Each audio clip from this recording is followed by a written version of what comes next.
देखिए, राम मंदिर का एक शब्द है कि इन आरएसएस और बीजेपी का एक काम है, राम नाम की लूट है, लूट सके तो लूट। कि ये राम मंदिर की जिस दिन नींव रखी गई उसमें मोदी जी गए, जबकि जाना चाहिए था भारत के राष्ट्रपति को, क्योंकि प्रथम नागरिक वही है। और जब वो उसे राष्ट्रपति को क्यों रोका गया कि दलित मंदिर में नहीं जाएगा। जब वोट की बात आई कि दलितों का वोट भी लेना है, तो राम मंदिर के लिए सबसे पहला चंदा राष्ट्रपति से लिया गया। आप लोग कह रहे हैं कि बिल वापसी नहीं तो घर वापसी नहीं। अगर सरकार चाहे, उनके पास पूरी ताकत है, मिलिट्री है, पुलिस है, अगर आप घर वापसी नहीं करेंगे तो हो सकता है कि आपको किसी और तरीके से उठाया जाए, तो आप क्या जवाब देंगे इसका?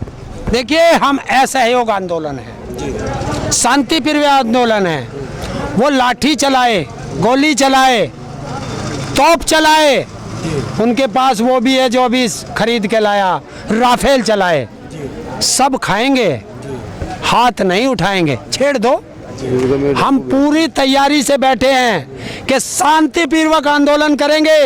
हिम्मत है, छेड़ दे, लाठियों से पीट के भगा दे, क्यों नहीं भगाती? देखिए, चोर के दाढ़ी में तिनका। अगर हम गलत होते तो अब तक हम जेलों में होते। सरकार गलत है, वो गलत बिल लाई है और इस बिल पे इस सरकार को जाना पड़ेगा। नहीं तो आज तो ये सरकार जो है इस तरह की है कि जिसके पास जो है कोई गुनहगार नहीं है, फिर भी सरकार के पास तरीके हैं डालने के, जेल में डाल सकते हो। कौन गुनहगार है ना? पत्रकारों को डाला जा रहा है, एक्टिविस्ट लोगों को डाला जा रहा है। मैं बता देना चाहता हूँ आपके माध्यम से सरकार को, ये किसान जो है ये डरने वाला किसान नहीं है। हमने योगी जी को बताया था परसों, हमारा 6,500 साल का इतिहास है। उन्होंने बोला था कि हम बक्कल पाड़ देंगे। हमारा इतिहास 6,500 साल का है बक्कल पाड़ने का। हमने अंग्रेजों के बक्कल पाड़े, हमने यहाँ से मुगलों को खेदने में भी हमारा इन किसानों का हाथ है। जो बाहर से दूसरे देशों से मोहम्मद गोरी वगैरह जो आए थे उनके साथ भी हम लड़े। और ये जो महाभारत का युद्ध हुआ था ना कुरुक्षेत्र के मैदान में, उसमें भी हमारे पूर्वज लड़ रहे थे। इस देश से अंग्रेजों को भगाने में भी जो है इन किसानों का हाथ है। हम जो है इन कच्चू बच्चू है, इन ये जो रेगने वाले नाड़ी के कीड़े हैं, इनसे डरने वाला नहीं है इस देश का किसान। ये देश का जो किसान जो है इसके साथ में पूरा देश जुड़ा हुआ है, क्योंकि आप जो है अनाज पैदा करते हैं, पूरा देश खाता है, इस देश का जवान भी खाता है। तो क्या आपको लगता है जो किसानों पे जुल्म हो रहा है, नाइंसाफ़ी हो रही है और जिस तरह से किसानों के साथ में इस तरह से अत्याचार किया जा रहा है, तो 2022 में यूपी के इलेक्शन में और 2024 में क्या इस सरकार को आप उखाड़ पाएंगे? मैं कपिल साहब से सवाल करना चाहता हूँ। ये सरकार कौन उखाड़ देगा? सरकार तो अपने कर्मों से उखड़ेगी जी। इसके कर्म इतने खराब हो गए, किसी के नहीं है। आप ये किसान आंदोलन कहो, ये बिल तो आम जनता को प्रभावित कर रहे हैं। जो असीमित भंडारण की इन्होंने वो करे, अगर कितना भी कर सकते हो तो कोई उसमें सर्विसमैन भी है, उसमें भाई व्यापारी भी, व्यापारी कुछ फायदा, छोटा व्यापारी उसमें मर जाएगा। ये बड़े बड़े जो कारपोरेट घराने हैं यही भंडारण करेंगे, तो ये बिल तो सबको प्रभावित कर रहा। सिर्फ यह है किसान इस आंदोलन को लड़ रहा। हम तो सभी से अपील नहीं, हम सभी से अपील करें इसमें भाग लें। नहीं, कल को आटा में भी 100 रुपये किलो खरीदेंगे, ब्रांडेड रामदेव का, अडानी का, अंबानी का, तो नुकसान सब है। और इनके सरकार के इतने कर्म खराब है, कहीं भी ले लो, तानाशाह सरकार है, इसे सब मिल कर ही उखाड़ सकें। यानी हम भी यहाँ 8.5 महीने हो गए बैठे, कोई नहीं सुन रहा। लेकिन सरकार के पास में, आरएसएस के पास में एक मंत्र है, उन्होंने चश्मा लगा रखा है सांप्रदायिकता का। ये सारे आंदोलन, जीएसटी, नोटबंदी, किसान आंदोलन, किसानों के खिलाफ अत्याचार, लेकिन फिर वो राम मंदिर बना देंगे। वहाँ पर राम मंदिर बनाएंगे, पूरे देश को में इस तरह से मुस्लिम और हिंदू मुस्लिम, शमशान पाकिस्तान, शमशान कब्रिस्तान की राजनीति शुरू हो जाएगी। तो सारे मुद्दे भूल जाएंगे, किसान भी भूल जाएंगे, आम जनता ही भूल जाएगी। क्या आपको लगता है ऐसा? मैं बताऊँ आपको, ये सिर्फ कुछ नहीं, इस देश को लूटना रे। हमने सुना अपने बड़ों से, जब कभी सोमनाथ मंदिर पे लुटना आया था तो इन्होंने अपना हिस्सा लेकर उन्हें रास्ता दे दिया था। अब भी ये लुटने लग रहे देश को।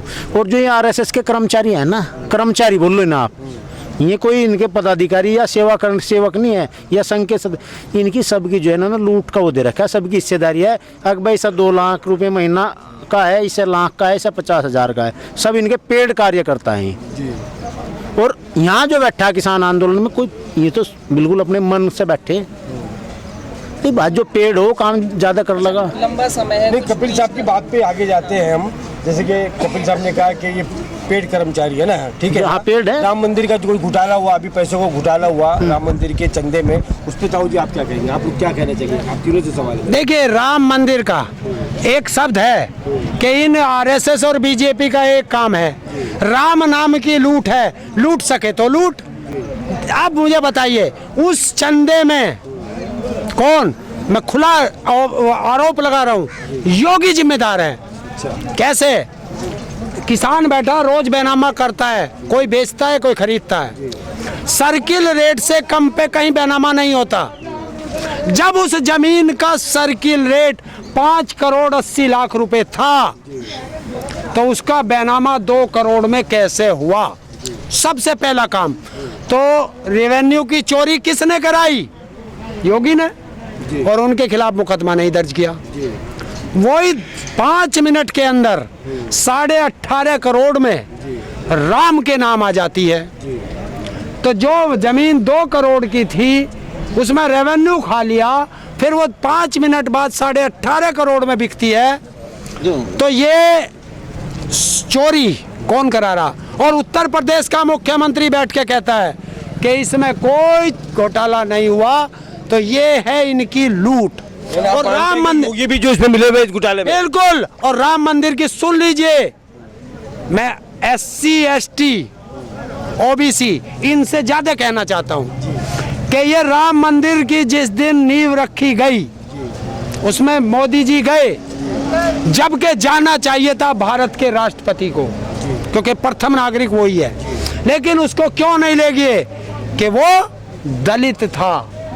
और राम मंदिर की जो कमेटी बनी थी उसमें 200 आदमी रखे गए, 192 उसमें ब्राह्मण थे और 8 उसमें ठाकुर थे, OBC ST कोई नहीं। और जब वो उसे राष्ट्रपति को क्यों रोका गया?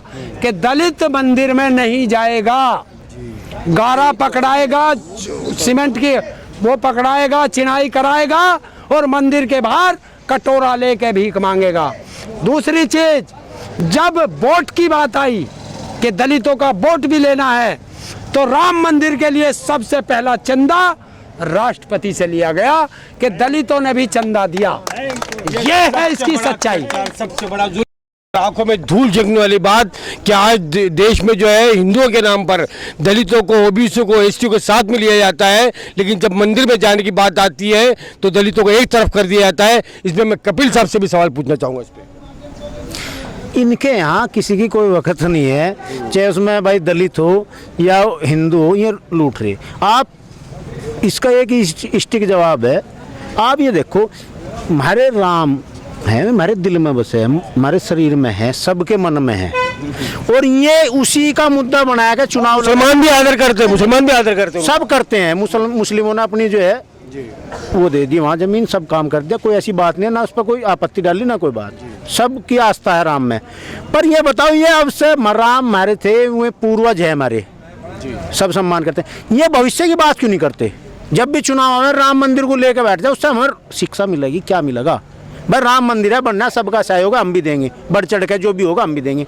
पर ये भविष्य की बात क्यों नहीं करते? रोजगार की बात क्यों नहीं करते? शिक्षा की बात क्यों नहीं करते? सुरक्षा की बात क्यों नहीं करते?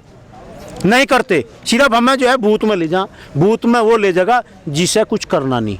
भविष्य की बात वो करेगा जो अपने देश का भविष्य संवारेगा। देश के बुनियादी मुद्दों से भटकाना चाहते हैं ये जनता को। ये तो भटका ही रहे भाई। इन पे क्या है, हिंदू मुसलमान और भारत पाकिस्तान, यानी असली मुद्दे तो ये हैं जिन पे आज यहाँ किसान आंदोलन चल रहा, इन पे विचार करें। बेरोजगार युवक फिरें, उन पे विचार करें। करे आज तक कभी किसी से? पर जो टीवी पे बात हो है तो वे प्रायोजित बात होती है, किसी भी भाई बेरोजगार से होती है, किसी भी किसान से होती हो, वे पहले जो है प्रायोजित कर लें कि आपको ये बोलना, और उन्हें जवाब ये देंगे।